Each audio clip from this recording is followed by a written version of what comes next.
All right. We are live, Hello. Hello, ladies. everyone. Hello. So I'm not seeing anybody on yet. Can you guys see? I see one person. Can you guys see how many people are on in the corner? Are It you says one. as Yes, a yes, we guest? Okay. yes Okay. we Cool. can. I don't know if we can see all the comments. I will I can monitor. just see Jared Tracy, Pasadena Paranormal.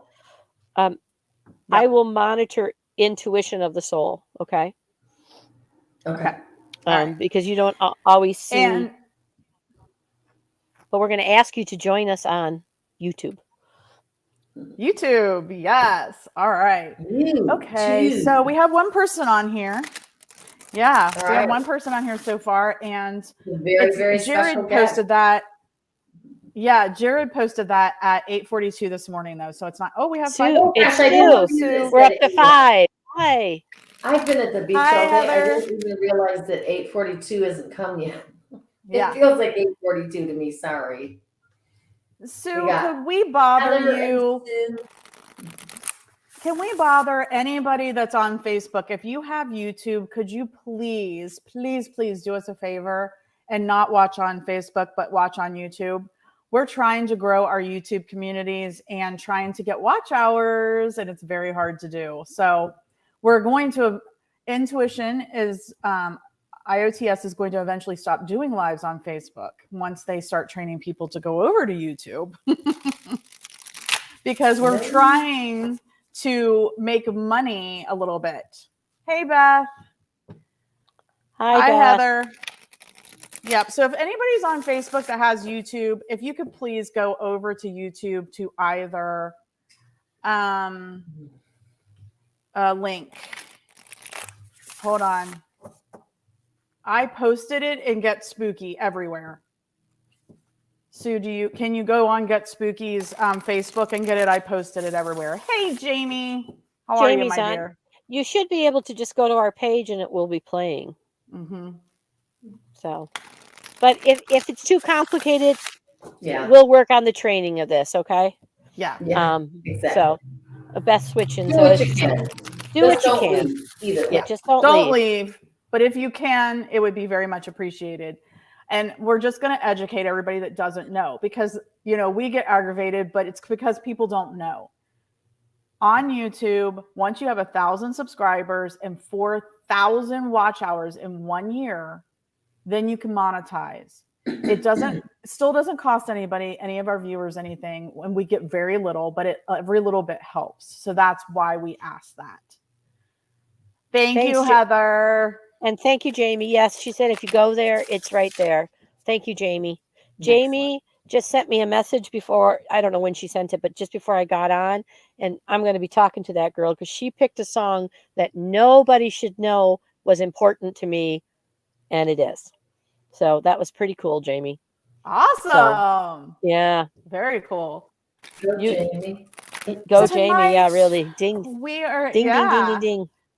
Tonight we are all here. Kitty, Amy, Jay, and I are all here, and we are doing another episode of Optimize and Hold the Space for Inspiration.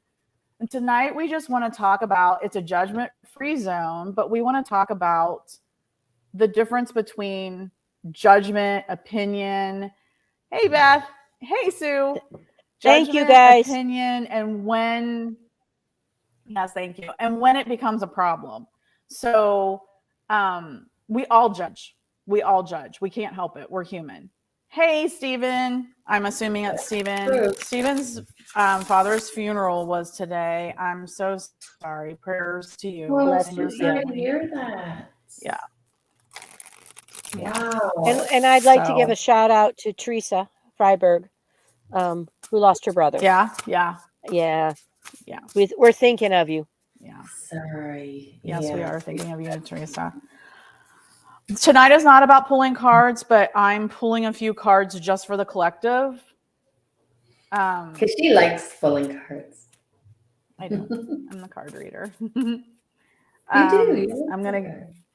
I brought mine just in case. All right. So before we dive into what we want to talk about tonight, I got 3 cards. And the first one is Stranger and Curiosity. These are the Shaman's deck. Stranger and Curiosity. And it's a 53. So that's an Steph, 8. it's pixeling. Can you try to hold it back a little bit? It's a beautiful card. There, that's a little bit better. My internet's really crappy right at the moment too. Okay.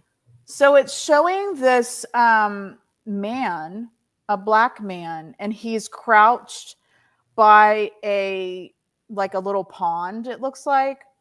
And he's in boots and he's got like these wings on his back, but wings coming from his eyes. And he's got the light, the like firefly lights. And so Stranger and Curiosity.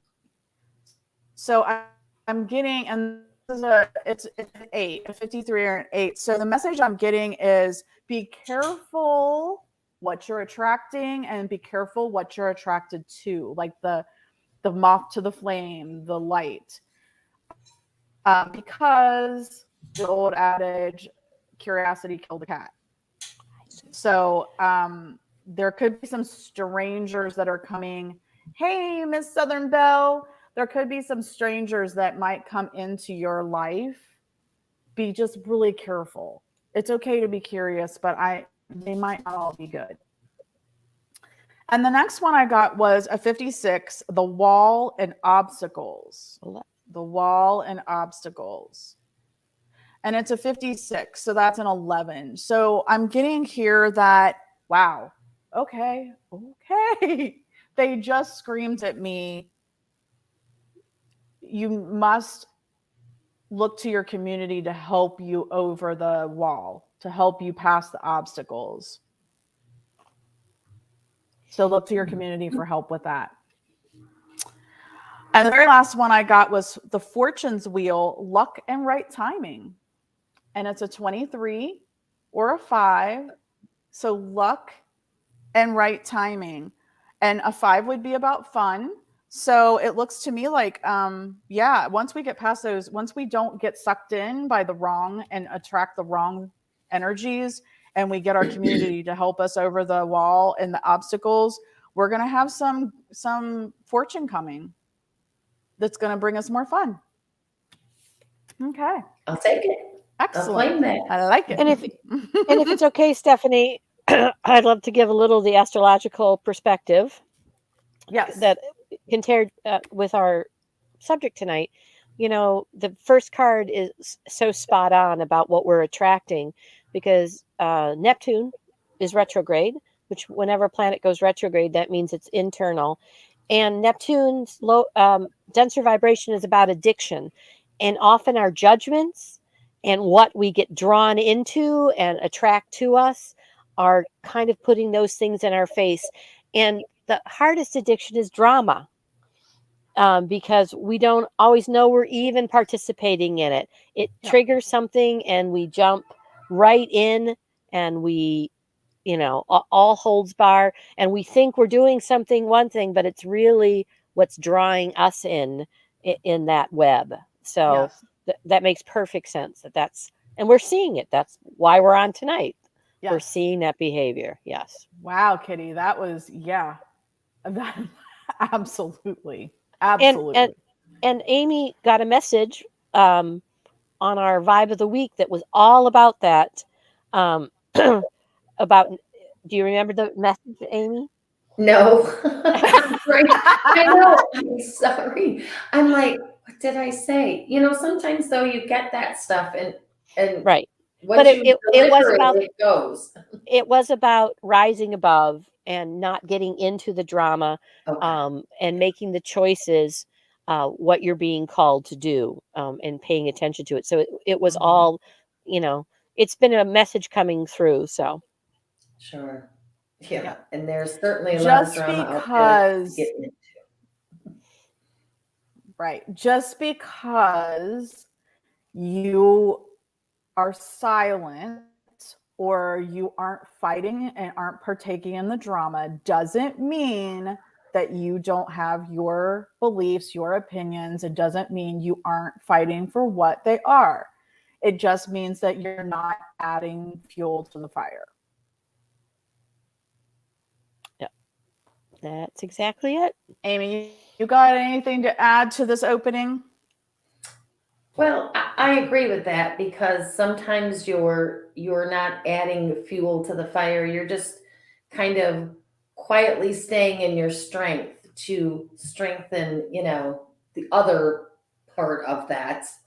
You know, it's there's just a lot of drama out there right now, and definitely the best thing to do is kind of stay away from it. But that's not to say that you don't get sucked in or it doesn't come up in your life. So I think that's the important thing, is how do you handle it in a more spiritual way, so that you're not getting sucked in. And we're going to be talking about judgments, and we're going to be talking about forced opinions and this kind of thing. So it's a perfect topic, because right now it's like, when do you respond, and when do you just stay quiet in your own strength and just say, and I'm not going to be a part of that? And how you respond when And you choose how. to Right. respond. Right. When or how. Yeah. Right. When Right. or how. Mm-hmm. Correct. So Correct. Hello, Ghostly Whispers and Hecpus and Shan, and thank you, Miss Southern Belle. She said she gets messages. Let's see. I think I got everybody now. Excellent. Yeah. So, these lives are all about.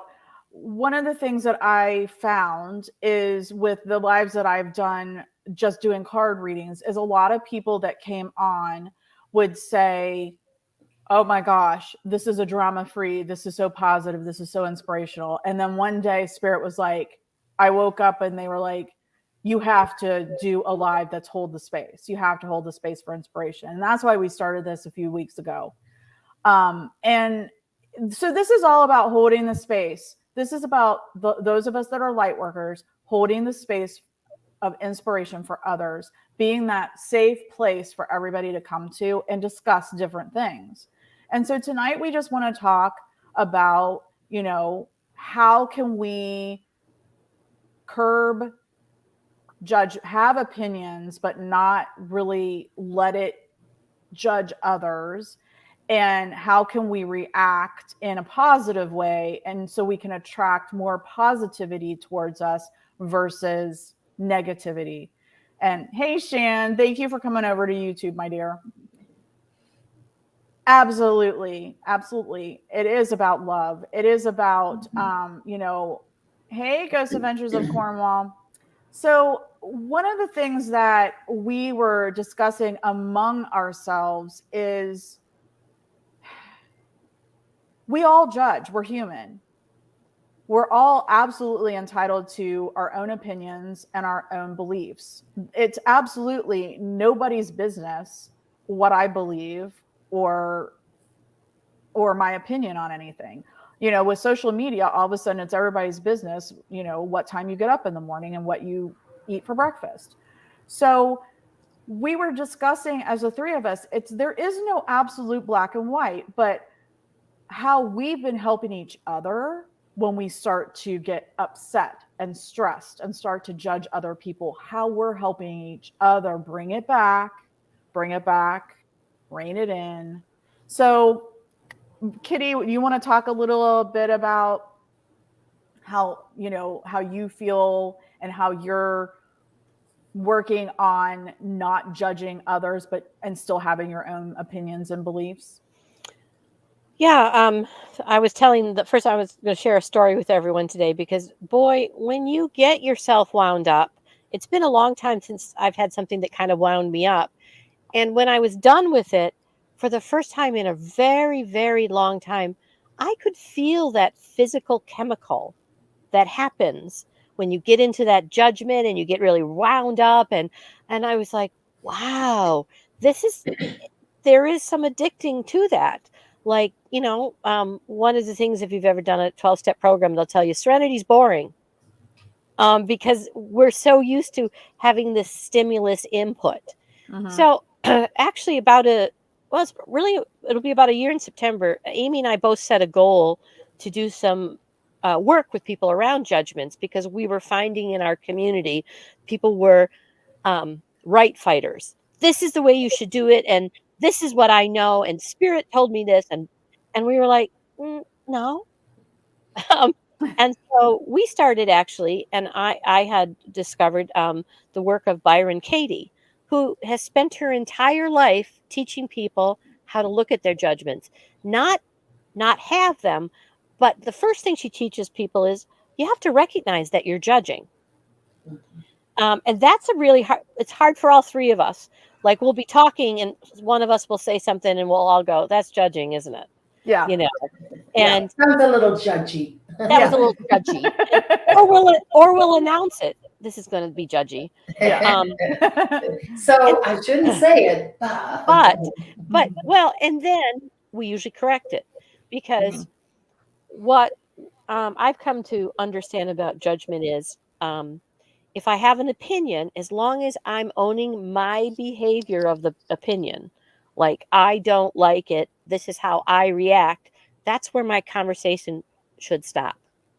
Not the minute I tell you, or I start in my mind saying you're just a bad person or you're pissed, whatever, then I've moved into that realm of judging. And I've let go of the responsibility of my own thoughts, because if I don't own my own thoughts, there's nothing, I don't have any room or to negotiate and give you your space. And so that's one reason we were drawn to the work of Byron Katie, because she gives you 4 questions. And well, before you start on that, can I say something? Sure. I was just going to say, the 4 questions, and we started looking at that, and that's how we started pulling it apart. We'll talk about the questions later, but that's kind of what I think of when judging. I'm trying to teach myself to give space to other people, and me just to own what I think. Okay, Amy, and before you go, Amy, let's say hi to Kat, Michelle, and Yvonne.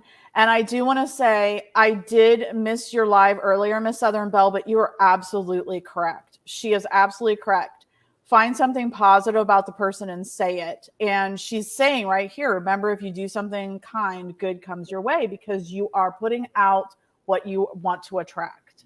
Absolutely. Absolutely. Okay. Yep. Don't judge yourself as well too hard. Yeah, exactly. Yep. Live in gratitude.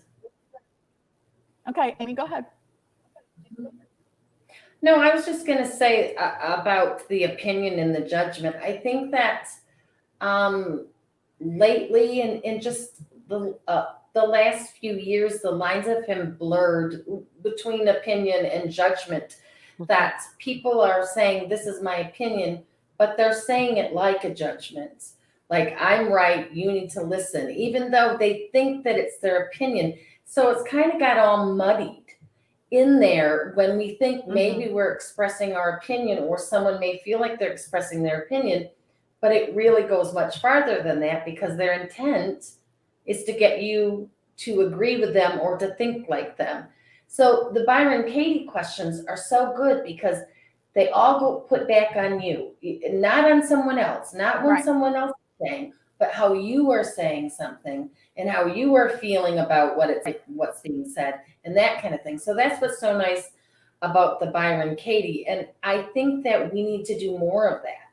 I think that we need to be a little more conscientious about our conversations that we have, so that we can be aware, does this sound, am I being judgmental? Is this a judgmental statement? Or am I trying to just state my opinion? Because when you are giving your opinion, when you say this is my opinion, then that implies this is how I feel, and I'm okay with how you feel as well.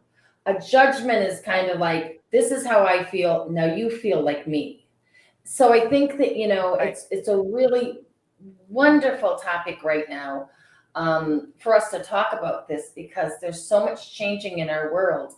And part of what needs to change is how we communicate with each other and our part in it.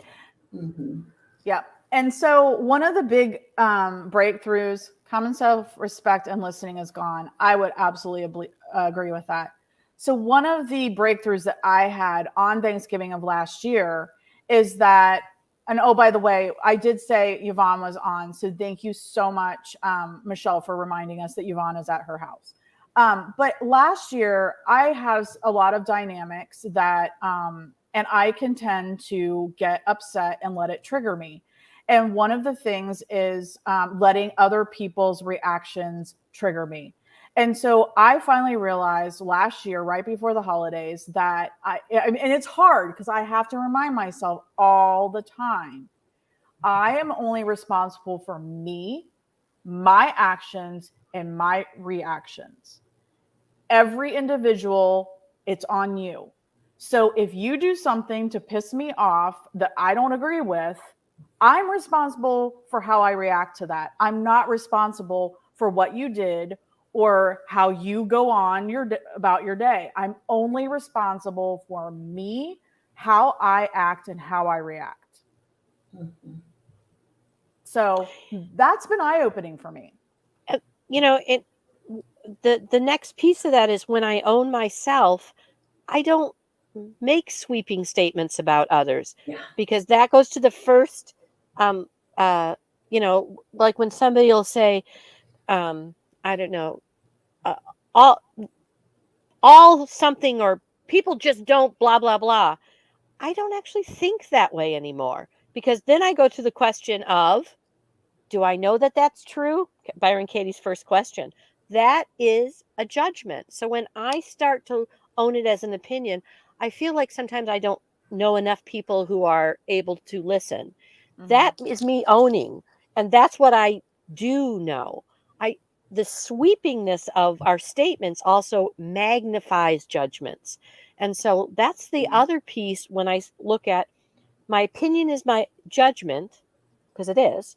And if I can keep it about me, like you were saying, Stephanie, about your Thanksgiving, then I don't make broad statements anymore. I don't say, God, the world is sad, because I don't necessarily feel that anymore. Mhm. Because I'm keeping it this way. And it's not me putting rose-colored glasses on. It's me minding my own business. I don't Right. know that the world is sad. I have no way of polling everybody in the world. Yeah. And so what I can say is I see things that it seems are sad people out there. But if I don't quantitative it doesn't trigger all of those things and emotions and thought patterns. Then I make it personal about my life, and wow, you know, then that stress hormone goes all over. So I remember that, Stephanie, at Thanksgiving. You just went, you know what? I'm just going to have a good time. That was my decision. Right. You I know, don't know who the Facebook user is because I can't see that. it's Robin. Oh, Oh. Robin. Hey, Robin. Robin. Hi. We can't see, a lot of people can't see what your comments are. If you jump over to one of our YouTube channels, though, we'll be able to all see what you're commenting, because right now you're the only one seeing them, I think. Anyway, the other thing was too, and I was just speaking to a very good friend of mine who was a minister at a Methodist church, following in his father's footsteps, and he decided, and he can tell his story. But I always forget who said this. It's not me, but who said this, and he always says it to me. Let me see if I can get it right. You may not remember or understand what I said, but I hope you remember how you felt when I said it. So if you think about that, if you say mean, judgmental, nasty things to somebody, how are they going to feel later? How are they going to remember that? So you may not understand or agree with something that somebody says. Thank you, Robin. What somebody says, but how do you feel? How do you remember how you felt when they said it? I think that's kind of deep. Mm-hmm. It's another thing to remember. Well, in just the same way, like if you say something, how is it going to make that person feel? So Right. that's a check on yourself, you know. Exactly. Is this worth saying? How is that person going to feel if I say that? Exactly. And I do think there are people, I don't know this to be true, but there are people who don't think about other people when they are speaking. Mhm. I sometimes am not thinking about the other people when I'm speaking, so I can own that behavior. But if we learn to listen with what our reaction is, we don't engage in this kind of play. Mhm. You know, Yeah. and then it's easier to have, you know, we always talk about boundaries. It's easier to have boundaries when I own, yeah, that doesn't make me comfortable, you know, but I'm guilty. I'll see something sometimes on Facebook, especially very recently, and down the hole I jump, you know. Yeah. And I do try to or I do make my answers as spiritual as I can make them, like cite your reference when somebody gives me a sweeping statement, or and not I have stayed away from name calling, but I do try to work on if there's a point where I can feel, this is how I describe the feeling, like I'm keeping going in it, then I know this is about me and not this person I'm dealing with. This is my judgment about this. And now I've crossed into judging and trying to control and the very things I'm trying to avoid. Yeah. So Mhm. it's really great if I can keep, how are they going to feel about that? But sometimes all I can do is just say, I'm out of here. I'm Mhm. not behaving the way I would like to Well, behave.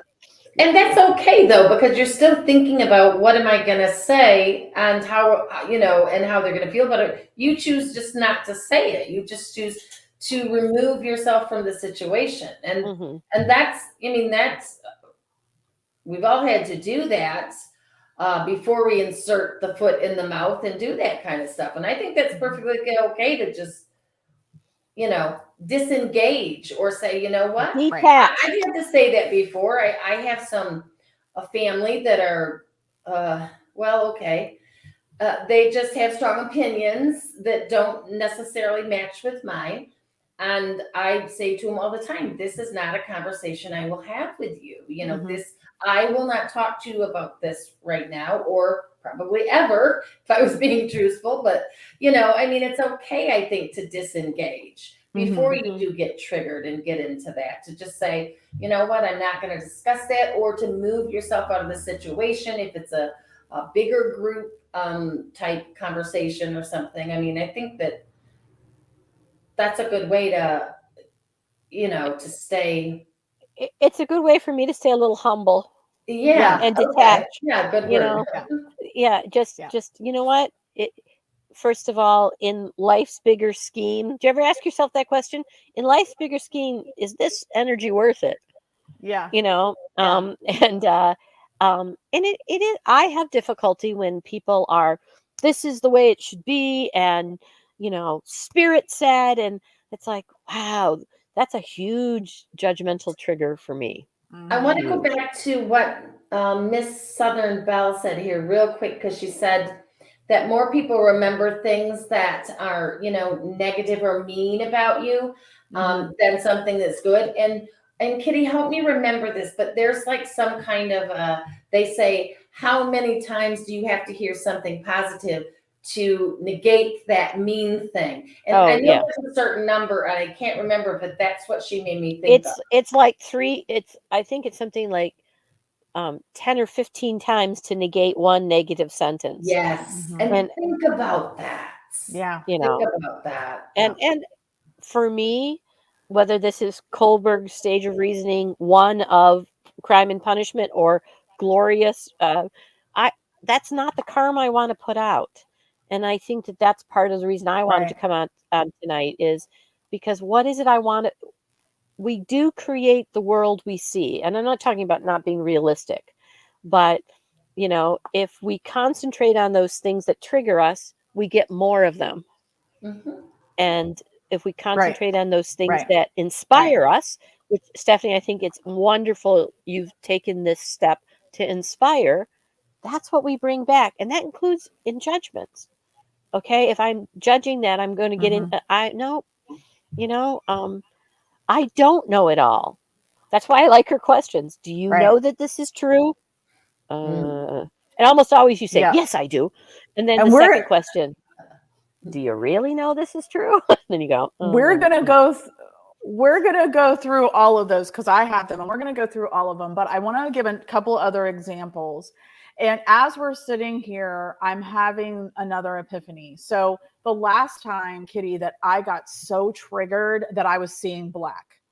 And you guys, I grew up, I'm a Scorpio, a hothead, and I was like more ready to fight than anything. I grew up in a small town of mean people. And so I had to learn to take care of myself. And so I fought a lot. I'm just going to put it out there. So the last situation that I was involved in a month or so ago, that I lost my cool to begin with because they triggered me and I couldn't stop myself. And I did walk away. But now I'm thinking back on it, thinking, wow, what if I had just gone up to that person and gave him my hand and said, look, I don't want to fight with you. Let's discuss this and let's not be at each other's throats. Instead of me screaming, them screaming at me screaming at them, and me walking away, not solving anything. I don't know. Maybe they would have told me to go to hell. That's fine. But I may have fixed something. Life is too damn short. I do want to say one other thing. Before my course correction and my cancer, I was, going. I get mad if the line at the grocery was too long. I get mad if somebody cut me off. I get mad at all these things. And, I was always in a hurry. I didn't have time to worry about what somebody went through that day or what was on their mind or if they meant to cut me off or not. And then I get cancer and I'm doing chemo. And if you've never had chemo before, it's kind of like having COVID. You don't even know who you are, what you're doing. You're in a daze. I probably shouldn't have been driving. I'm wearing a wig and I'm on my way to work and I'm on the highway. And I did not mean to cut somebody off, but in my daze, I accidentally cut somebody off. And of course, they're screaming at me, cussing at me. They come up to me, giving me the finger. And I ripped my wig off and the look on their face was, oh my gosh, because they had no idea what was going on in my life. And from that moment on, I have relapses, but from that moment on, if somebody cuts me off or somebody cuts in front of me or somebody's slow or if they cut me off on purpose, I just say to myself, they must be in a really big hurry. I don't know what's going on. And I just let it go. I don't get upset about it anymore because you truly do not know what that person is going through at that time. It's not for you to know or judge. It isn't. Absolutely good point. It is. You don't know what's going on in other people's lives. Yeah. Yeah. I told, we were talking about that just today, wasn't it, or yesterday? That she told me that story, and I had told her a story I had read about, and I would be this person about a subway ride, and some kids were out of control, and they were really bothering somebody, and this person spoke up and said, "Get your kids under control." And the gentleman looked up and said, "Oh, I guess I should. I've been at the hospital all night. My wife died." Yeah. Oh, I got chills. And then all of a sudden, what does it matter? And one of the things, I had very bad road rage, flipping. And I learned one day. You learned to drive in Detroit. Come on. Yeah. But I learned one day in a Al-Anon program, somebody said, and I started saying when I would feel myself rage, "Bless you, change me. Bless you, change me." Because they were happily driving along and I'm behind them and going, "You know what? Bless you, change me." Yeah. That's the only person I have control over. The over. other part of that is, Kitty, that when we get so upset about things like that, they have no freaking idea. No. They don't know you're mad. They don't know you're upset. They're just going about their own business. They don't even care. Right. So, I mean, if you can think about that too. So here I am, reacting this way. And what is it doing? Because they don't even care. They don't even know. They're just driving on their way, And it's not about them anyway. No. That's why it has changed the way I drive. Bless you, change me. Impatience at a light because somebody doesn't pull away. Bless you, change me. because Yeah. that's the only thing we've got to do. So, I wonder where that man is when I wonder how that story is. He tells that story Yeah. about losing it and a changing moment in his life. Yep. You know, I want to go back to what Heather said up here. She said that she spent the last 25 to 30 years working with and helping people who are marginalized, and she has learned the art of being mindful of every word she says. So every word that comes out of her mouth is a choice. I love that. I bless you, Heather, because Yeah. I'm right there with you. I so now think about, and I even talk to myself, is that really what you want to think? Even in my own thoughts now. Not in a hard way, because I'd like the person who said, remember to be kind to yourself. Yeah. Because I used to be like, don't be like that. Well, I was literally being what, so even being kind to yourself, that's how you change your own patterns too. Mm-hmm. So, I love that. Yeah, I do too. And none of us are better than anybody else. It doesn't it doesn't matter your upbringing. I can't stand to drive. Yeah. It doesn't It's one way to matter. avoid road rage. Yeah. It doesn't matter if you're broke and standing on the street corner or if you have $1 million. It doesn't matter. Nobody is better than anybody else. We're all each unique individuals entitled to our own beliefs and opinions. And my beliefs and opinions are nobody else's business. Thank you, Jared. Yeah, that's a really important one. And boy, is that hard to learn, because there's a line between I help my brother, he ain't heavy, he's my brother, and I want my brother to do what I want them to do, and I'm um, this isn't an easy journey that we walk each other on. Yeah. And Ghostly Whisper says most people have lost their social skills due to social media, and that's true because everybody is really tough behind the computer. Oh yeah. I'm gonna ask that question. Do we know that that's true? That's true. That's true. Does it seem that? Do I feel that sometimes? I'm just going to own that. Yeah, I do feel that, but I don't really know that that's true. And what I have found, because during like the political climate, when I changed how I was reacting, boy, I had a lovely feed. People say, "Oh, I can't turn on." I'd be like, "I have a lovely feed." So again, we'll go back to, we put this out. Mm-hmm. What is it we want back? Right. But I think, I don't know for sure. I don't know what she means, but I think she means that people tend to write on social media. Oh, that's very, yes. Bolder things than what they would have face to face. So they've lost some of that. We all, I think, have lost a little bit of that face to face etiquette. Yeah. Well, and you can be who you want to be. It's like the slam books, and only it's at a larger thing. But again, there's that bless you, change me. If that is what someone else needs to do to make their life better, if I don't enter into it, I know, I get it, because it is easy too. And it's easy to get dragged into, oh my God, I just did it this week. I was like, why am I down this hole doing this? Really? Why am I doing this? Right. I could be as nice as I want and trying to be logical with them, but is it going to change them? Probably not. Am I, just what you said, Amy, am I sitting here going, okay, and they're fine? Yeah, they're fine. That's exactly what's happening. Yeah. So it is.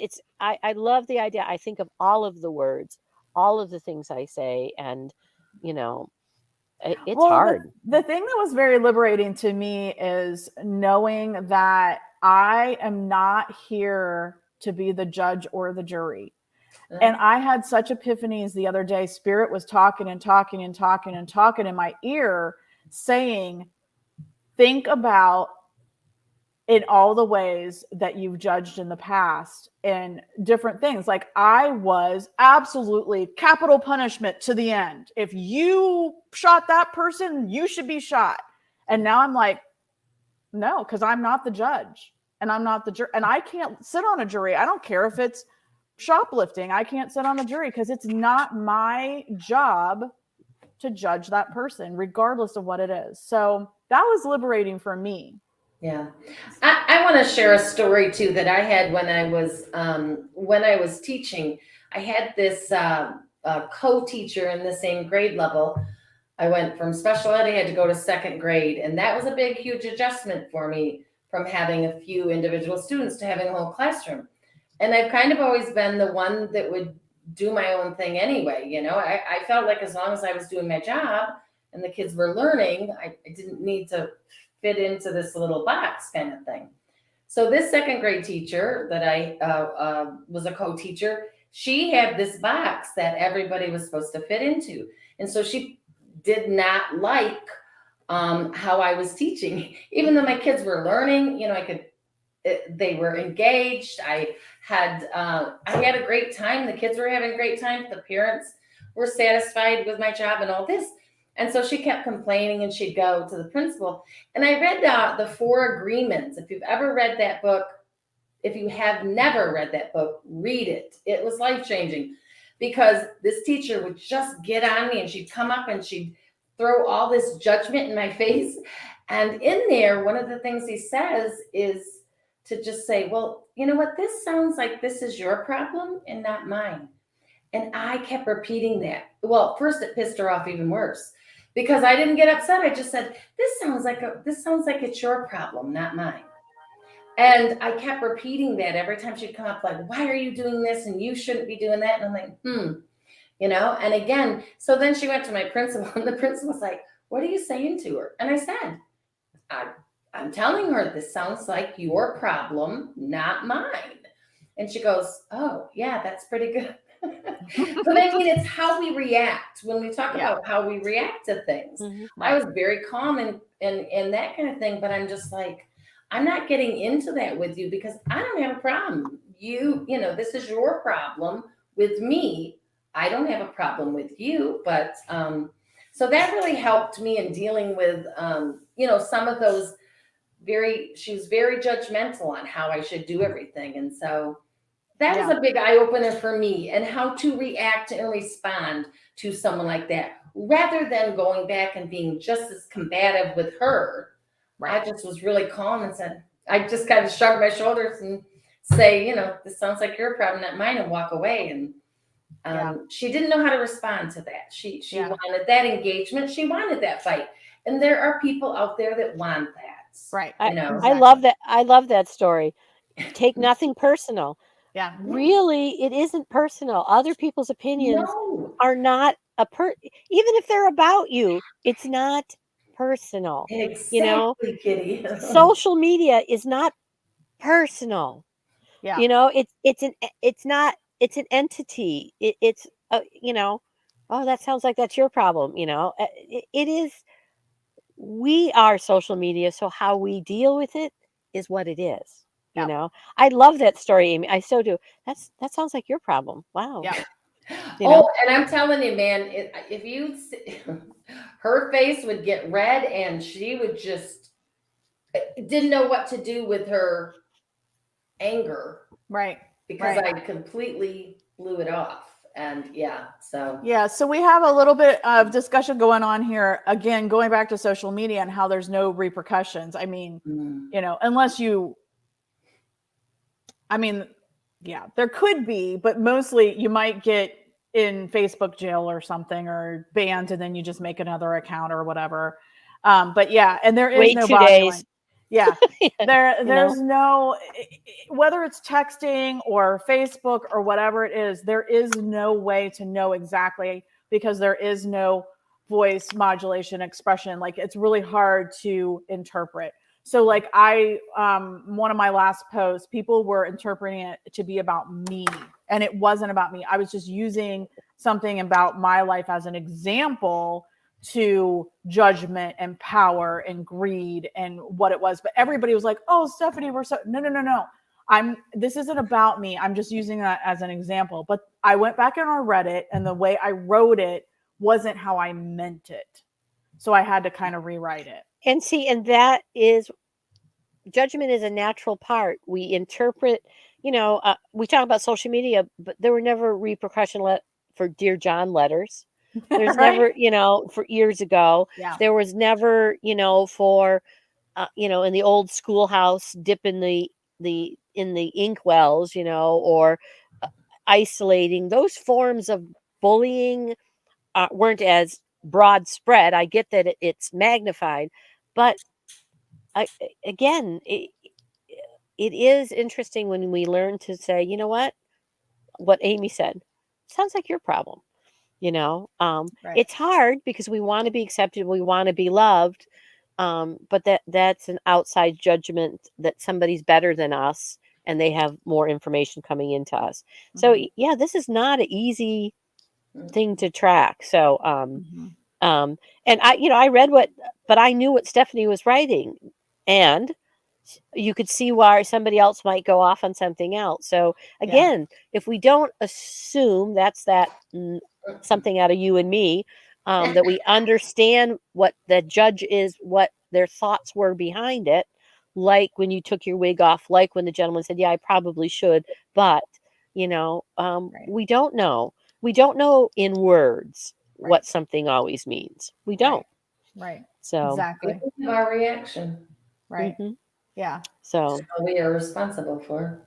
Yeah. Well, let's talk about the 4 questions really quick, shall we? I think we should. Sure. This is a good time. Yeah. So this is Byron Katie, and the 4 questions are: is it true? So if something triggers you, is that what this is? If something triggers you, the first thing you should ask, is it true? Okay. What's your answer to that? The second question is, but can you absolutely know that it's true? It's true. Yeah. Is it really true? Is it really true? The third thing is, how do you react? What happens when you believe that it is true? Right? And then if you do believe it's true, who would you be without that thought? Right. And that's the key. You can use a question like if you said something like, all teenagers are crazy. That's kind of a banal statement, but do you know that's true? Well, yeah, they pretty much are. Do you really absolutely know that's true?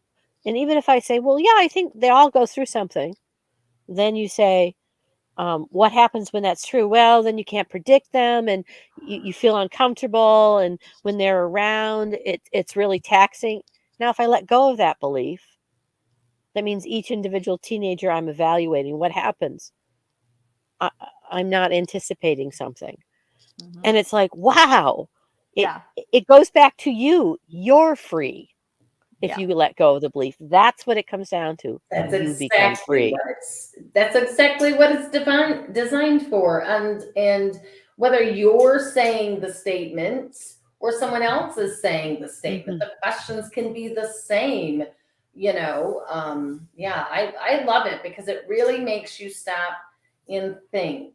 And I love the part, if I let go of this, what would it mean?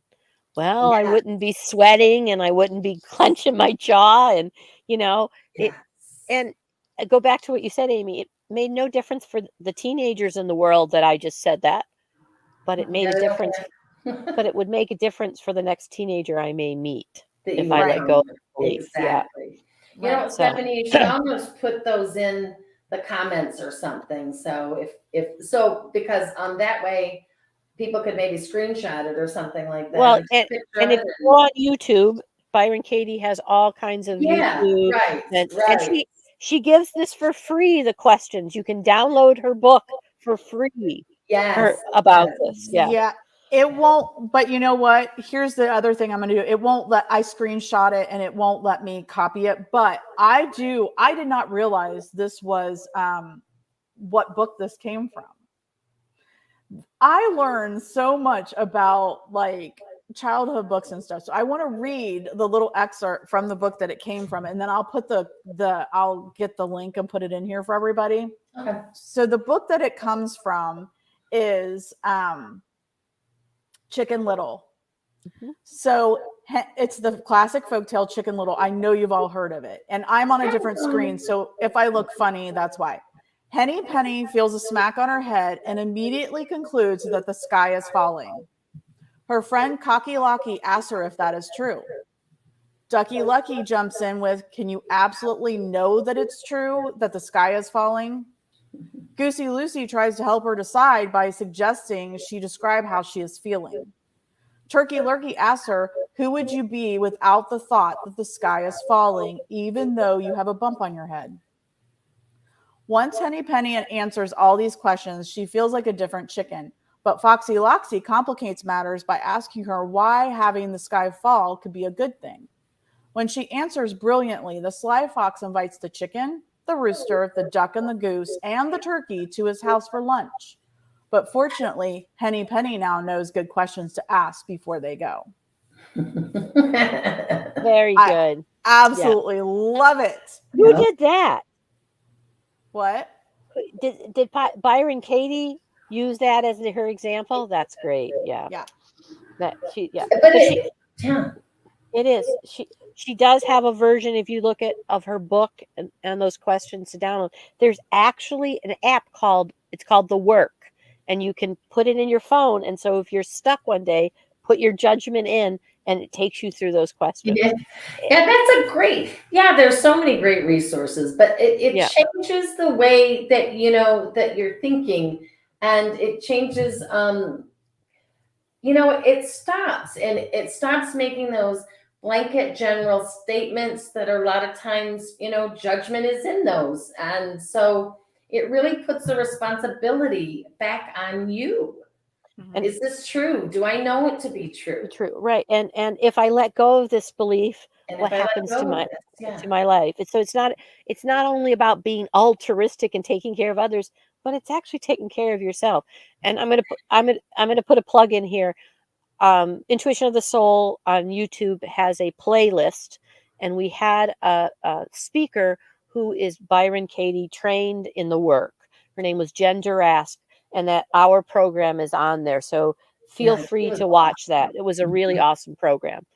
Well, So the way I'm reading it, so I just put the link in. The way I'm reading it, Byron Katie wrote the book. If I'm reading Chicken it right. Little? Yeah. no, she didn't write. Henny Penny's been a long. Are you sure? Oh yes, Chicken Little's been around for a very, very, very long time. Yeah, that was in my folktale.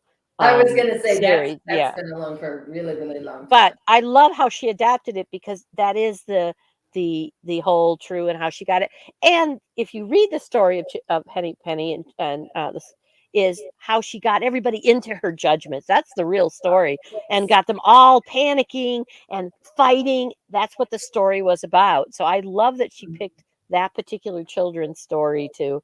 But Byron Katie has been doing this work for about 20 years or so. But anyway, so that was my plug for the library. Jen Durask, she has a whole. She adapted the story, Sue said. Yeah. She had Byron Katie has a whole school, if you're interested in working with people on judgments and all that you can attend and be a certified person and all that stuff. But Jen Durask was so generous in that she offered so many free things by clicking on her website and stuff. So truly check her out. She was really amazing to have on, but then she also again offered so many free resources for people on her website. Yeah. And I think that's one of the things all of us can learn, even as we're talking about this judgment. None of us here have the answer. All of us have our judgments, and damn, they show up sometimes. And we're all Chicken Littles at one time. It does take surrounding yourself with people who ask you to be your best and who help you look at those things. And these two ladies I'm talking to, God love you, a few of the ladies out there, sometimes when you're talking and you see other people's faces go like this, you go, ah. That's probably me, because I can't. If I'm thinking it or feeling it, it is all over my face. Well, I cannot hide it. I can't just go because I'm like, yeah. Well, but that's what your friends and your social circle, people that want to inspire, do for you. They kind of help you back up a little bit and go, okay, right. I'm unhinged. Let me screw the hinge back on and really take a look at what there is to learn from this. Yeah. But Kitty, that's a really, really important part, because we are human. We do come unhinged. We do have to rant and rave, but it's who you rant and rave with. So if Yeah. you have that person where you can say, I just need to unload, Yeah. you know, okay, unload. But then you step back and you say, okay, so where's my part in this? What do I need to do? But sometimes we just need to get that initial energy out and then go back and try to observe it and say that. But if you're doing it with someone who's trusted, you know, loves you and is going to let you do that, that's different than taking it out on Joe the mailman or something. Right. And Stephanie had a really good story before we got on. We were chatting about how we do have people who don't understand that. They want somebody to tell them how to be and give them an answer, because it isn't easy. There's nothing easy about this journey. Right. And Right. it doesn't mean it isn't fun and loving and enjoyable, but and I do think that's sometimes what we see on social media, people just looking for someone to tell them how to be, or the person who wants to tell everybody how to be, so that makes them okay, Mm-hmm. you know, and that's, God bless them. Bless them, change me. Yeah, Michelle says, even Chris is watching. She said earlier, her husband, he's even, so she and Yvonne and Chris are all watching. They are all real issues. And, you know, instead of fighting with other people and judging them, I like what Kitty just said. The best thing to do, you know, who has similar opinions and beliefs as you. So talk to that person, talk to those people, and feel where you can be safe and where you know somebody is going to agree with you, then rather than judging somebody else and trying to change their mind, because it's not for you to change their mind, because they're entitled to their own belief or opinion. So just, you know, you don't have to like everybody, you don't have to be, you know, in everybody's life. You can choose to walk away from certain people that you just don't have the same likes and dislikes as, and just surround yourself with others. I keep seeing it on social media. So you don't like same-sex marriage, well then don't marry your sex. You know, you don't like, if you don't like carrots, don't eat carrots. Like, it's pretty damn simple. Well, Just, yeah, it really is. It is. Pretty pain. I mean, I'm not going to follow. Yep. Don't marry a carrot. I'm not going to follow. I'm not going to follow certain groups on social media that I completely disagree with. I'm just not going to follow them. I'm going to follow groups that I do agree with. Yeah. It doesn't mean that my opinion is right, but I'm surrounding myself with people in groups that I do agree with, rather than fighting with those that I don't. And I do cultivate my friends that can agree to disagree. Right. That is an art, to agree to disagree. And I can be guilty of walking away. I still think they're, but I can at least neutralize it. I can agree to just disagree with you. Right. Just like Amy looked at this woman and said, really, that sounds like your problem. So, you know, we're like, that's agreeing to disagree. It is. You know, and you know, I want to share this story because sometimes it's about our perspective. Yes, let's talk about perspective. Yeah. Everybody looks at things from a different point of view. So it's almost kind of like their opinion too. What is their, and let me share this story with you that just happened to me. And yes, I do feel like I probably, you know, there was some judgment in there on my parts. So let me just tell you the story. Okay. So I have family members that I consider to be, you know, really evangelical. I mean, you know, Bible thumpers, whatever you want to call, and but very, very evangelical and this type of thing. And I was talking to my sister-in-law, who's married to my brother, and she was telling me about her dad is he has dementia. And he has one of the Alzheimer's or whatever, that's where they become kind of mean. They say mean things. They're a little bit aggressive. And his wife, which is her stepmom, is really having a hard time dealing with that. And she said, so they're not getting along right now. And so she's exasperated because she's also got a special needs daughter that requires 24/7 care. And so the stepmom's calling her to go over there to take care of dad. And she said, I'm really tired of this, because she is one of those religious fanatics. And I just went, if she's because in my opinion, she is evangelical, very much a religious fanatic. And I thought, she doesn't see herself that way. Right. That's how I see her. That's how Right. I perceive her. But Right. yet she says that about her mother-in-law or her stepmom, because her stepmom is must be having a lot of judgment based on her religious experiences or something. But it kind of blew my mind and kind of made me think about what we're talking about tonight is she does not see her family that way at all. But that's how I perceive that family. Mm-hmm. But she perceives someone else like I perceive her. And I'm just like, that just really started me thinking about when I knew we were coming on here to talk about judgments, like, wow, where's my judgment in this? Because obviously I was judging that family from what I thought how they were, and they don't own any of that. Yeah. They don't own any of that. And that's a wonderful example, because there's a lot of people who don't own their behavior. Yes.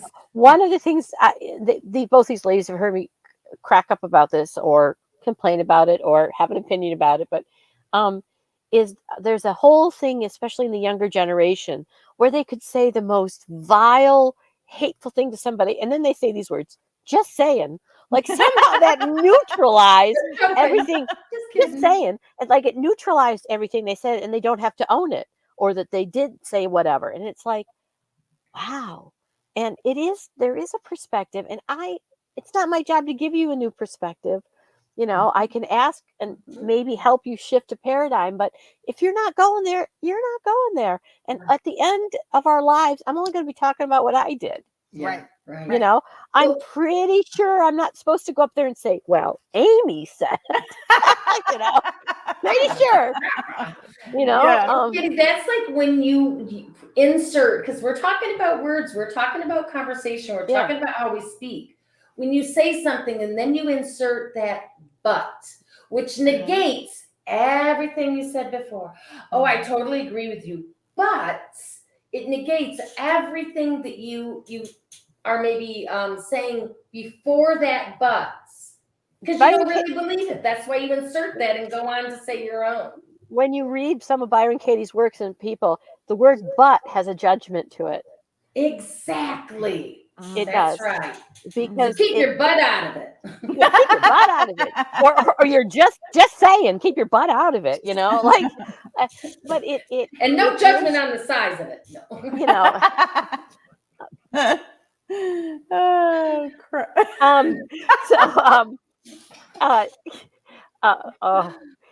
But yeah, it is one of those amazing things. They have tentacles. Our judgments have tentacles, and I am glad to be here tonight, ladies, talking about it, because we do see it, and it's a check that we have with each other. And I do realize, Facebook has an algorithm so that you meet like-minded people. And sometimes I worry about some of the stuff I've seen and who's on their page. Not my paradigm to worry about. Spirit's much more in charge of that. So again, we go back to, what words do I say? Yeah. And what words do I mean? And that kind of reality check I was talking about with Neptune of, wow, what addictions do I follow because I'm right, or I'm trying to make sense. And everybody's just trying to make sense out of their own life. Yeah.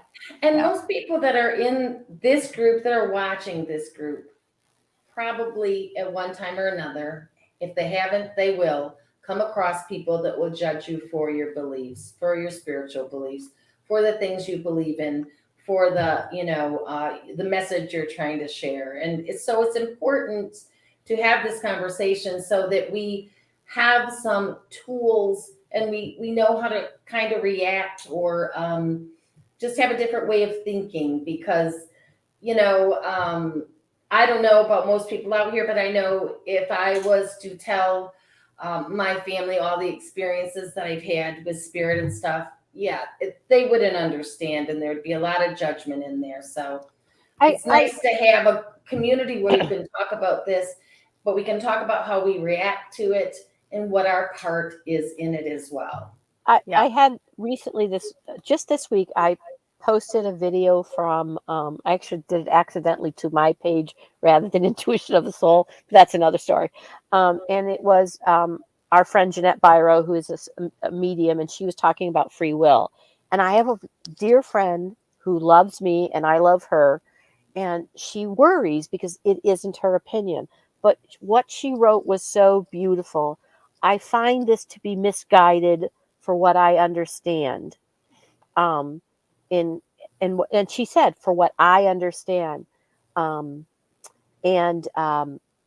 hope that you have guidance for this. She didn't say, follow what I want. And her name is Linda. And she said, but I love you, Kitty.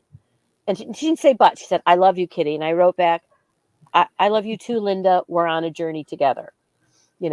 So that is, you can be worried about someone, but that was such a loving way to say, this is not how I understand it, and I love you. And so that was agreeing to disagree very publicly, but very much, I when I see her, I'm going to give her an extra hug, because she doesn't have to agree with what I posted, but her message of worry and love, and then she was done with it. But she didn't give me a Bible quote. She didn't anything. She just said, I love you. Yeah. And so Exactly. that's what we can remember. We can remember. And even if we see things that we want to reach out, that's a great way to do it. Yes, it is. We judge when we don't know it. Thank you, Tina, for saying that. I'm not sure how many people are going to see this, and I wish, like you do, that more people would be open to a discussion like this.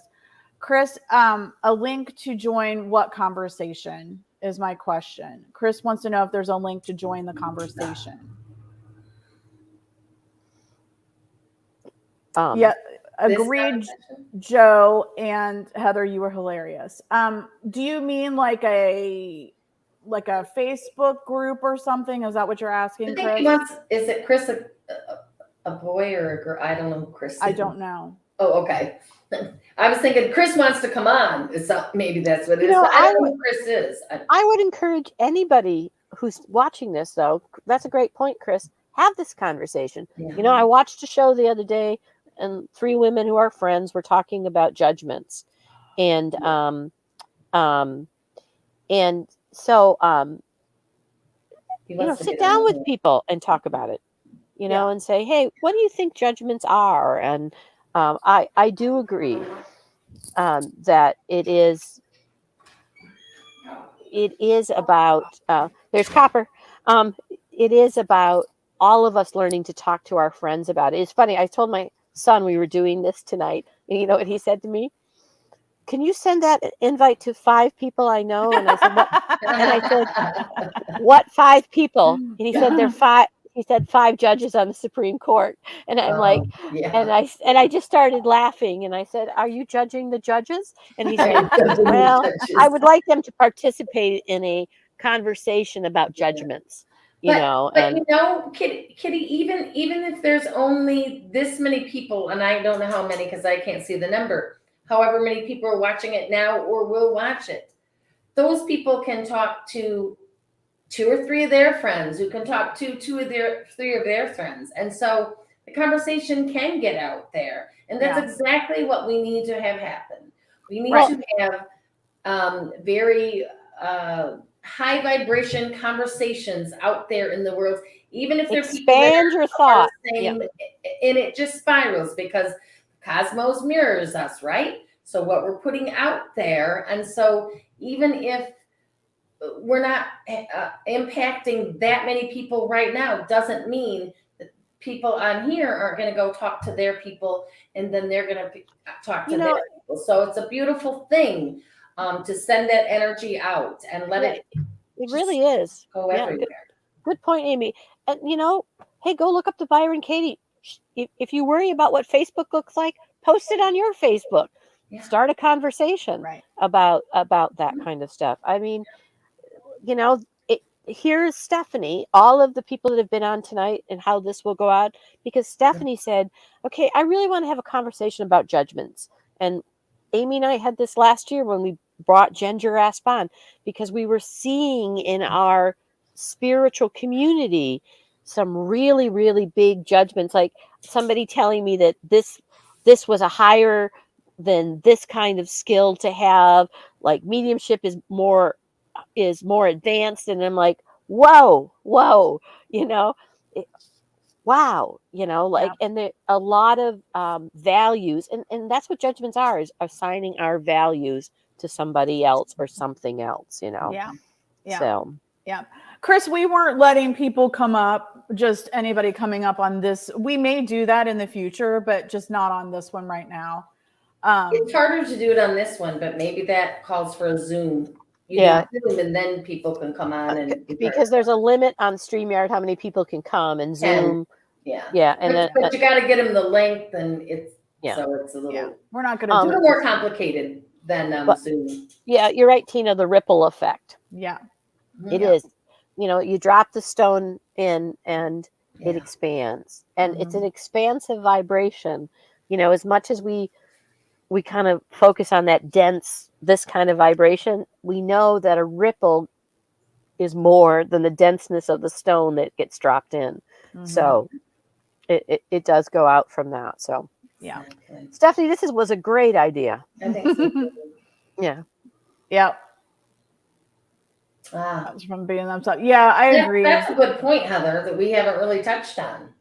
Yeah, Heather we are says afraid of being judged. Some we of are. us are. Yeah. Mm-hmm. Yeah. So many of us, in our awakening, in what we're doing, so many of us, our first initial conversation is, oh my God, I don't want to tell anybody because they'll think I'm weird, or they'll think I'm crazy, or they'll disown me, or they'll argue with me, or whatever. And so that is very, very common with any of us that are light workers, that are into spiritual, something that's different than normal religion, what people deem as normal religion, or accepted religion. And I've heard people in the last couple of years talk about things that I'm like, you're crazy. What are you talking about? You're crazy. And now I'm like, damn, they were right. It's like, for instance, somebody told me not too long ago that, and this is the difference between the 3D and the 5D, that money doesn't exist. Mortgages don't exist. None of it is real. You don't own anything. You don't anything. Like, I don't own the land I'm on, even though I think I do. None of this is real. And a few months, several months ago, I was like, what are you talking about? Of course money exists. Of course, but it doesn't. Everything that we live by outside of ourselves is something that we allow somebody else to put on us. It's really not real. Right. And it's the value we assign to it. So I understand about people's fear, but and I think you two would agree, as we have traveled and been more accepting of ourselves and more accepting of others, then, like the lady that got in Amy's face, that sounds like your problem. Even if I'm disowned, there are other people I can be around. And what's actually funny happened for me is I don't get people who come at me now. I attract the people. It's that law of attraction that go, hey, I'm kind of interested in that. Yeah. Or the folks like my friend Linda just says, I love you. And I know, and that's fine. Our fears we build about other people's judgment is putting what you're saying, Stephanie, that value outside, putting a reality that we're giving it its power. Right. So Right. And it kind of goes back to that point too, that, we sometimes worry about what they'll think of us, and they're not thinking of us at all. no. Because they Mhm. don't care, or it's just not Right. that thing. Do you know what I mean? So Yeah. it's that whole thing, like, Kitty's getting all upset about this. Those people they don't even know she's driving. They don't even care she's mad. They don't have that kind of thing too. So sometimes it's, we put that on ourselves, and it might not be, Yeah. they might not care. And the other point to that is, what people think about you is none of your business. So It is you true. don't care. What other people think of you is none of your None of your business. You It's don't really, care then. you know, So sometimes I think that's when we get caught up in that fear of what are they going to think. They're not thinking about you at all. Right. and what's happened for me over the years is, and both of these ladies can attest to that, is when somebody says something now that should trigger me, I can look at them and go, "Who asked you?" And they go, "What?" And I go, Yeah. "Who asked you?" Right. I get, like, and it's truly a question, like, "Oh, who asked you?" Mhm. Like, so it is such a funny way we come around when we accept that I got to accept myself, and I'm barely my own business. Let alone what you think of, That's what like, Kay always says. yeah, Yeah, my life it's is none of barely their my business own what they business. think about, but it's not really mine even. Yeah, Right. like, it's not mine, so it's barely Yeah. my own business. So why I can't possibly spend time worrying about your business? So, Yes, Tina. Yes. Yeah, Absolutely. Absolutely. I love That's the that. whole purpose of this, is Yeah. to hold that space and try to touch as many people in a positive way as we can, so that then, to Kitty's and Amy's point, the ripple effect, and Tina might have said that, or whoever said that, can then ripple to another person, and then ripple to another person. Because I did not feel a lot of this until I started working with all of these people. And then Kitty started with the 4 questions with me, and I'm like, damn it, why is she calling me out all the time? And then finally it clicked, and I was like, okay, before I say that, let me think about it. Is that true? it was. Really I true. remember that Thanksgiving, and she said, "Okay, before I go," I said, "Well, what do you want to see?"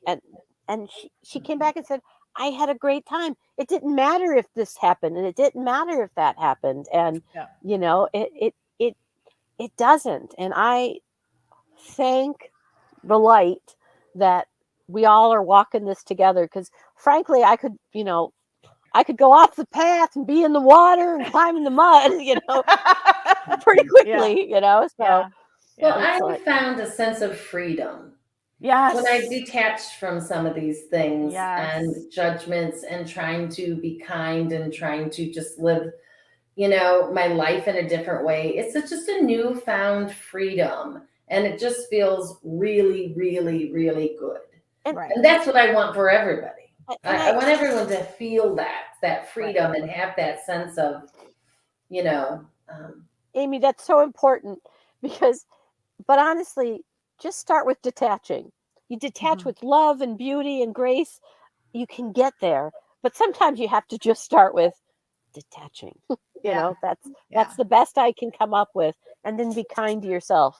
yeah. Just, Right. you know, Yeah. And we're not saying, live under a rock or live with your head in the sand. We're not saying that at all. What we're saying is live in a more positive way. Keep your judgments and your opinions and your beliefs to yourself, because it's nobody else's business. And do your duty of whatever you have to do to, whatever it is, vote, whatever it is that you've got to do. So we're not saying, big ignorant about things, but what we're saying is put out the light, put out the love, put out the positivity, and don't attract the negativity. And if enough of us do that, then maybe someday people will be nicer and we won't have to worry about it anymore. Well, they will be in your world because that's the world you That's what you're create. attracting. You know, and Exactly. God, and if you are called to action and to service, whether it's in a public forum, private, political, then you can take this light there and keep the judgments out of it and teach others in that ripple. Not everybody can do it the same way.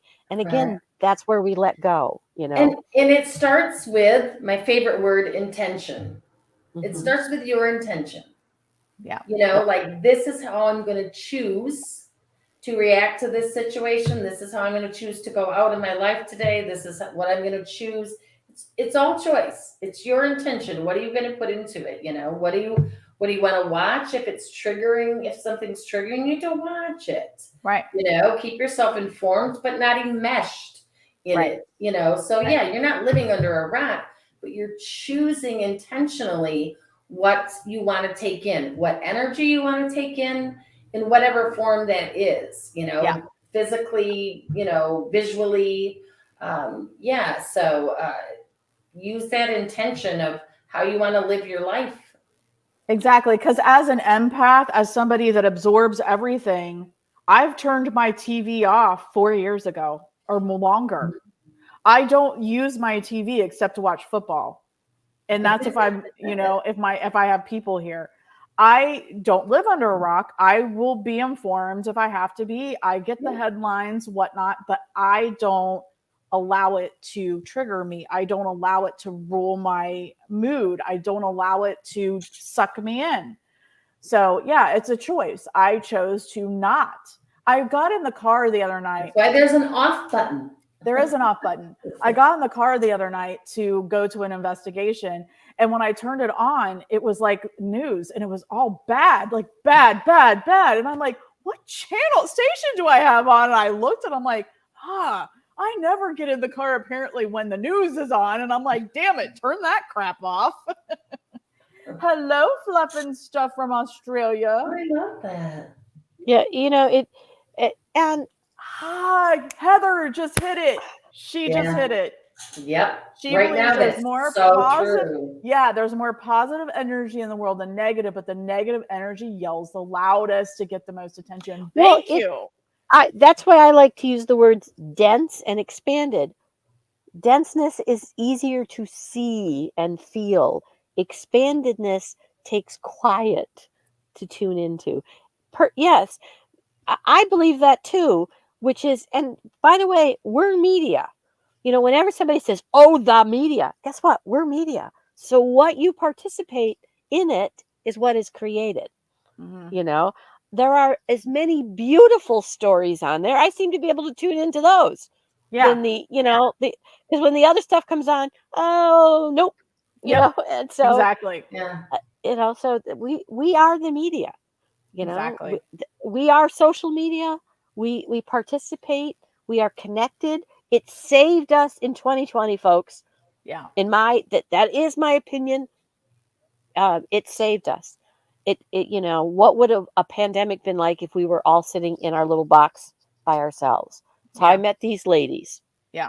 Yeah. There was a lot of things that media can help us magnify when we put it to the right way. So, Yeah. Yeah. you know, Exactly. Exactly. I so just what love this. Heather said. So let's find the positive to multiply. And that's not rainbows and joy. And we know there's sadness and there's heaviness, but also our reaction to that and helping people when that happens is a part Yeah. of that. Yeah. So It's just that you don't, I wish everybody would just go back to, it's nobody's business. It's just the only business your thoughts are and your opinions and beliefs are you. And you're not here to judge others. So stop broadcasting, unless you want to just broadcast love and light and be there for people. And I'm just going to leave it there. The squeaky wheel, yeah, gets the oil, gets the grease. And I just get tired of people that feel like they need to just be in your face about what they believe in. You don't. It's nobody's business. It's just nobody's business. Yeah. So, and Yeah. I had pizza that night, but it was real pizza. Apparently, Fluff and Stuff does food videos, and she also fishes a lot. So apparently, she must have done a video Oh, she didn't earlier have of a fish pizza. did she? No, but then Heather said she checked it out, and then she says, "Oh God, it was disgusting." And so, of course, Ooh, yuck. some places we're talking to our, for us, the three of us, we're at coming up to 9:00 at night. We're like, why are we talking about eating? And there are Yeah. other people who are at dinner time and lunchtime, yeah. and it's like, And these guys are in the morning. And then there's Taurus who finds a reason to eat anytime. Oh yes, Taurus love eating. Yeah. They like to talk about it. They like to savor it. They like to watch videos about it. They They like to cook it. They like to cook, smell it. Yeah. It's not for sustaining. It's a pleasure for them. So Right. Absolutely. Right. So, Yes. Anyway. All right. So, is it true? Do you know it's true? Do you really know it's true? I always miss the third one. What is it, Kitty? Third one is how do you react? What happens when you believe that it's true? What happens to you when you believe it's true, and then true. what would happen if you didn't believe that anymore? Didn't believe it. Okay. So what happens when you believe it's true, and then what would happen if you didn't? What happens to you specifically? What happens to me? you? Okay. You know, Right, I so want to is tell it people. true? Yeah. Is it really true? Okay. Yeah, Are you nobody absolutely sure? Yeah. So she's saying Ghostly Whisper says she gets judged for being a vegetarian. And that's something that I wanted to talk about a little bit because, there's a lot of arguments going back and forth between science and religion and what this person says and what that person says and when cells become not cells anymore and blah, blah, blah. And so somebody said something, I don't follow all of that. I haven't followed all of that. So I was reading this one post and I was like, oh, wow, I never thought of it that way. So I guess, people that don't believe in eating meat because they don't want to slaughter, I don't know, this is why she doesn't eat meat, but they don't want to slaughter an animal or whatnot. I guess they weren't deemed murderers because the animal doesn't have a soul. How do you know it doesn't have a soul? I believe animals have a soul. I believe everything on the earth has a soul. I believe a plant has a soul. I can talk to a plant and watch it grow and be happy and bloom. Who are we to say you don't have a soul? So it's just interesting to me. Start to think about that. Do you know? Do you know it to be true that animals don't have a soul? Right. And again, it's a personal decision. It's a personal, we chose a sovereign, connected existence. It's not completely sovereign and it's not completely connected. So that's what this discussion is. Mm-hmm. My life is my business, my source, my God, whatever I want to call it. It's a personal co-creation relationship, I believe. Yeah. And so I thank you sometimes for your opinion. Sometimes I don't care, or who asked you. And and on we go, because my life is barely my own business. So, right. I have to say goodbye, ladies, because I have guests who are here, and I made a commitment to be off at 9. So I don't know if you're going to keep going or what your thoughts are. Yeah, we've got quite a few people. I'm going to stay on for a little bit. If Amy if you want to, or whatever you want to do. Okay, I say thank you to everyone. Thank you for giving me the opportunity to be here, and it was an amazing conversation, and I look forward to watching from this point on.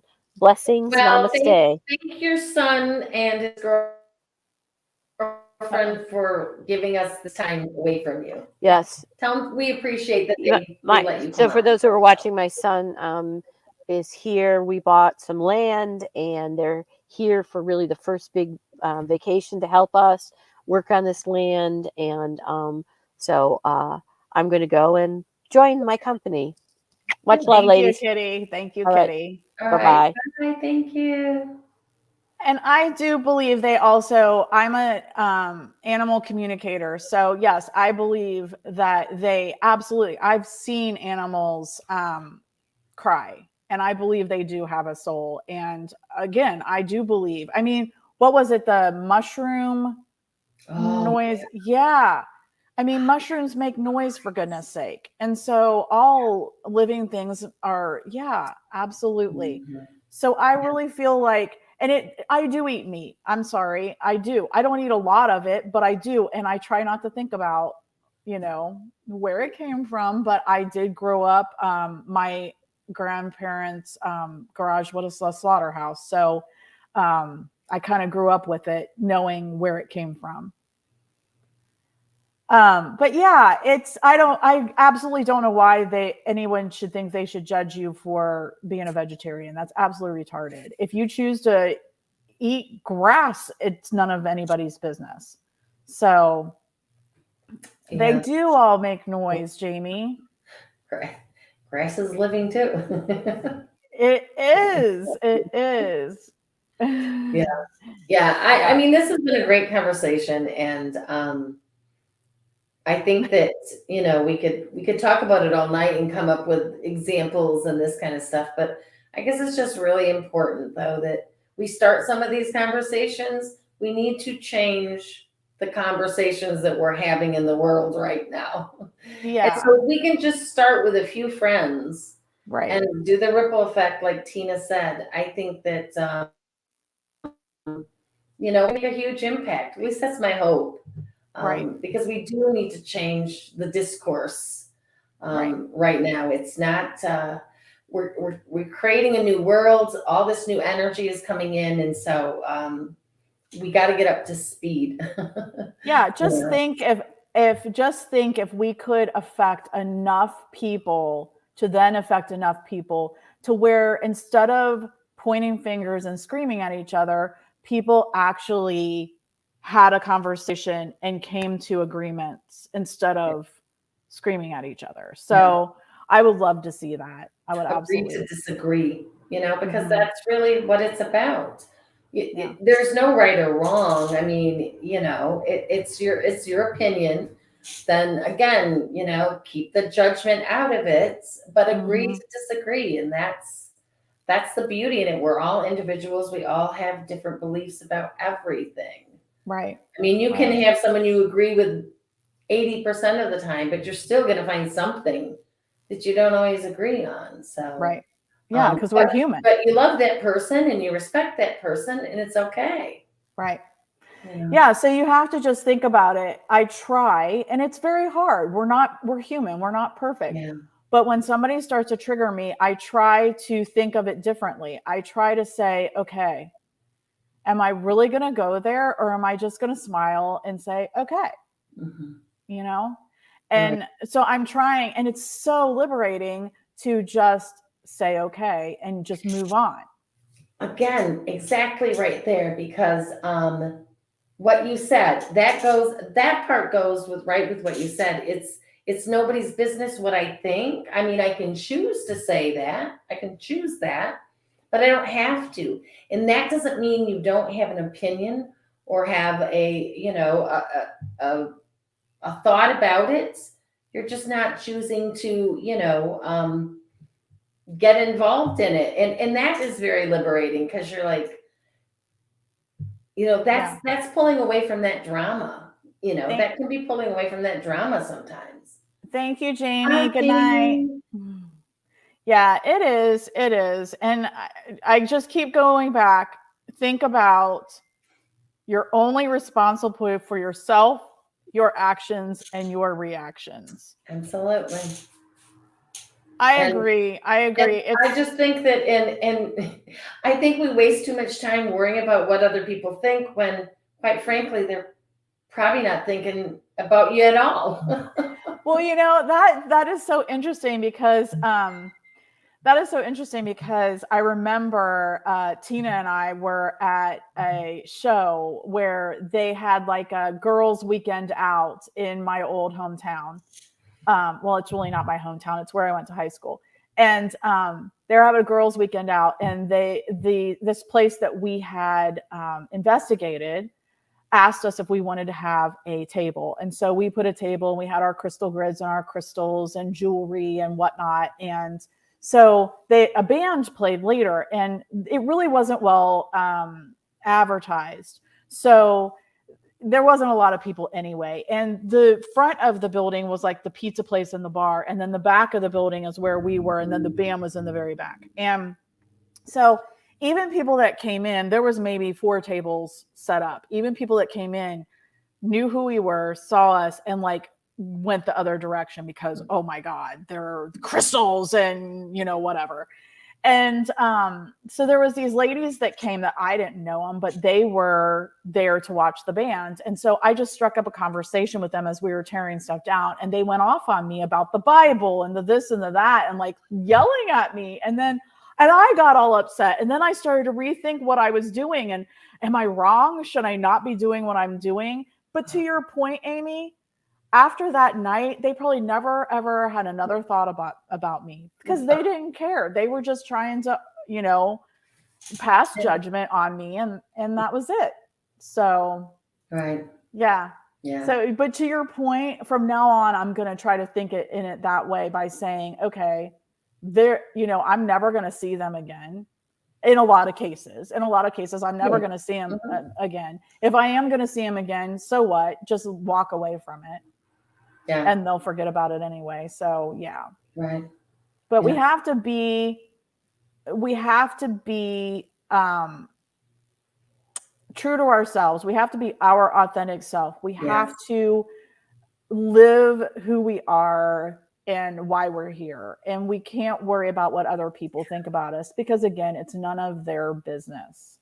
And when you walk that walk, when you get to that point where you walk that walk, you don't really care what other people think about you because you know that you are living your authentic life with your authentic self, and you don't really care what they think about you. Not to sound cold or harsh or anything, but you just don't really care. Point in case with that lady, I just had to say, hey, that sounds like your problem, not mine. I didn't really care what she thought about me, you know, and not saying I didn't care about her as a person. I just didn't care what she thought about me, her opinion. Yeah.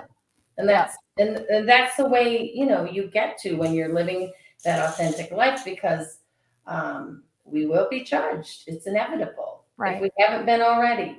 Right. You know, and it's how you react to it and what you do with that. Right. How you stay true to yourself. Right. Stephen, you have a point. And I mean, I think that way sometimes, but Heather said it way back in the beginning that we have not socially matured with technology of social media. So, you know, Kitty said, social media, the internet has been our saving grace when the world shut down on one hand. The propaganda, a different hand. But for us to be able to connect with people and inspire people, it's been great. Yeah. You know, I wouldn't know you, Stephanie. I wouldn't know Kitty. Exactly. Without social media. Yeah. Or any of these other people that are on here watching. Yeah. It's just how you use it. You know, just like with anything else, it's how you use it. And I like to blame, you know, social media. I like to blame a lot of things on social media, but I would be lost if I didn't have all of you. Yeah, exactly. Yeah. Exactly. This is what got me through when we were pretty much isolated and they had to stay home. Yeah. It was really what helped me, you know, in so many ways. Right. And if it doesn't help you, get the hell off it. Right. You know? Yeah. If you get people that are on your feed that you don't want on there, block them. Get off Facebook. Don't follow anybody that triggers you or that you don't agree with as far as anything. Right. I've like seen people and I went, wow, maybe I'll kind of watch some of their things. They're really interested. I get in there, none of it resonates with me. And I'm like, okay, I'm not going to follow you. I'm done, you know, kind of thing. And that's okay. That's not a judgment on that person. I just don't resonate with their experiences or what they're sharing. You know, you don't have to watch them. You don't have to follow them. You don't even have to participate. And that's what I always say. My mom gets so upset, and I'm like, I don't use my personal wall, and I don't necessarily follow personal people.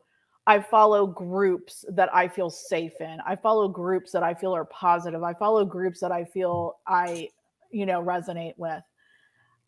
So Chef Sketty says, I've run into people lately smiling and saying hello to strangers. I live in Florida, and maybe people are seemingly happy here, but seems more smiles and hellos lately. I love it.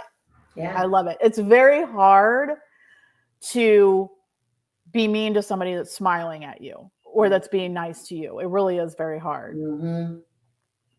Was used Well, to and create good in the world rather than hate. we've It missed would each be other. You know what I mean? I think that this isolation, we've missed each other. So to get out and to be able to see people and to be able to interact with them without, fears of, COVID or whatever. And it's like, oh Yeah. my gosh, I just want to say hi to everybody. Yeah, exactly. It's that kind of thing. You've missed that human companion, even with strangers. Mhm. You never know who your strangers are. I had this conversation the other day. Strangers can be hidden angels. You don't know. You don't know who that stranger is you're talking to. Right. You don't know what message they're bringing to you. Right. You don't know who that really is. And I've had a lot of those encounters. So yeah. So have I. And we don't even know now that we're learning to pick them out. We don't even know how many we've actually encountered in our lifetime. So now it's like, wow, if we had known before, That's exactly true, and I love that point because you go back and you go, wow, I never thought of that in a different perspective, in a different way. How did that happen, or what happened there? And maybe that person wasn't who I think that person was. If they helped you in a way or brought some inspiration or kindness or something into your life, a stranger I'm talking about, Yeah, definitely. Very speak to her. Yes. Listening. Yes, Heather. Exactly. Yes, Heather. Okay, so I have to tell a little bit of story that comes with that, and I love what Chef Sketty said. So think about. I love the name Chef Sketty. Think about how much easier and how much better you feel if you, instead of getting irritated with somebody that's in your way in the store, if you feel irritated by that person, how about if you feel, can I help you get that off the top shelf? Or here, can I help move your cart out of my way? And be nice to them and smile to them versus, God, they're in my way and they can't just get the damn thing off the top shelf, right? Mm-hmm. So I was recently, I worked with Network of Executive Women that is now Next Up. And I've worked with them for years and years and years. And we empower women. We help women, advance in the workplace, et cetera. And they're about a lot of things, but I've worked with them since almost the beginning. And the Cincinnati chapter is one of the largest. And I've had the pleasure of meeting people like Gina Davis, Condoleezza Rice, Jen, oh my God, I can't think of it right. Jennifer Garner. How could I forget Jennifer Garner? Oh my God. Yeah. 13 going on 30. Right. All of these amazing people, and then amazing business people, et cetera. And we just had Laura Ling, and I hadn't read her book. I really didn't. I really did not know her complete story. I just knew that she was detained in North Korea for 150 days. And, initially I'm like, well, what the hell are you over there for anyway, to get, captured and detained, would stay in the United States. That was kind of my initial thought about it. So anyway, I listened to her speak at this event and I cried, and I'll probably cry now. I cried the entire time listening to her plight and what happened and how her intuition, she said this, my intuition failed me. And the next thing you know, I'm following our guide over the river into North Korea. And I never planned on going over there. I was in China. And, she just goes on to tell her story. And the fact that she is still alive and inspire and able to inspire other people is amazing after what she went through. This tiny little woman that's like tiny, like I am two of her, and she was able to make it. And to Heather's point, what happened was when they finally were allowed to have phone calls and write their families and whatnot, one of the things that she and her husband would do is they wrote each other and they said every night at a certain time, her time, she would sit in a certain spot in her cell and he would sit in a certain spot in their house, and they would think of each other and they would each think of one thing they were grateful for that day before she would lay her head down. Mm-hmm. And she said that thing could be that I saw a butterfly out my cell window, or that I got 3 meals, as horrible as they were, when I know the people in North Korea aren't eating. And that was how she got through, because she said, don't get me wrong, I wanted to take my own life many, many times. So then they were allowed to talk to people on the phone, and she was talking to her sister, Lisa Ling, and the people were saying, telling her, for you to be rescued, we need you to get so-and-so here. We need, and they came down to, they wanted President Clinton to come and get them. They demanded President Clinton. And of course, her sister was like, oh, okay, sure, no problem. I'll get them. So in the end, the 150th day, she was reunited with the other woman that was with her that could have gotten away, except she stopped to help Laura, who had fallen right as they were getting back on China territory. And they were reunited and they were taken to a hotel, and they were told that somebody was there to get them, but it wasn't a done deal. And so she said that they were marched down this long hallway of the hotel and past all these Korean soldiers. And at the end of this long hallway, she could see a United States American serviceman or Secret Service guy, or whatever. And she thought, oh my God, it's true. There was somebody from the US here to save me. And when they got down there, President Clinton looked at them and said, it's not a done deal, but I am not leaving here without you. So that's not the point of the story. The point of the story is the reason why the North Korean ruler wanted President Clinton is because when his father passed away, President Clinton was the first person in the universe, in the world, to call him and offer his condolences. And that ruler never forgot that. Never forgot that kindness. That one phone call saved these 2 women's lives.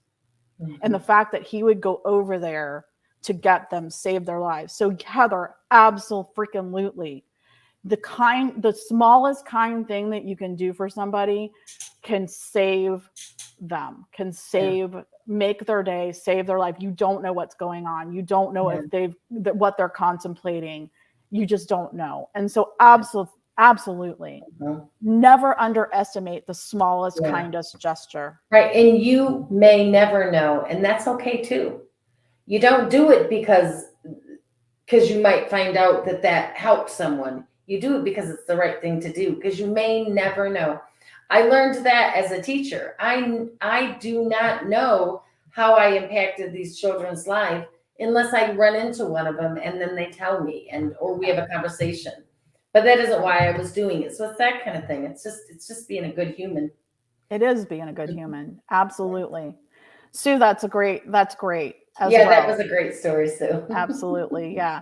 And, Heather doing what she's done. And all of us are teachers here, whether we've actually taught, but I mean, Kitty taught the blind and, it's just, we have so much influence and we don't even know our power. Yes, we do. So and that's okay, because that keeps us humble, right? It does. It does. Because none of us are better than the other one. That's right. So stay humble and kind. We're all McGraw song, always stay humble and kind. That's right. We're all spiritual beings having a human experience. Yes. Absolutely. Absolutely. Well, I spent my day at the lake, and I am just about exhausted, but I did not want to miss this. So thank you so much, Stephanie, for inviting me. It's a very important topic, and something that we're all passionate about, and that's why so many people joined, because they wanted to be a part of that. And I love the idea that at some point doing it where people can come on and share their stories and their opinions or their things that have happened and all that kind of stuff. That would be really cool to have a big interactive thing. Right. Yeah, we are gonna. And sometimes people don't come on to participate. They just come on to just watch and stuff. But that would be. Right. And we are going to continue to have these. Sometimes I'll be by myself. I am going to continue to talk about my cancer journey to try to inspire others. So coming up will be like the some of the lessons that cancer did teach me will be one. My earth angels that I did meet and that walked with me on my journey. I'm going to have somebody come on and talk about gaslighting and what that means, and we'll touch on narcissism, etc.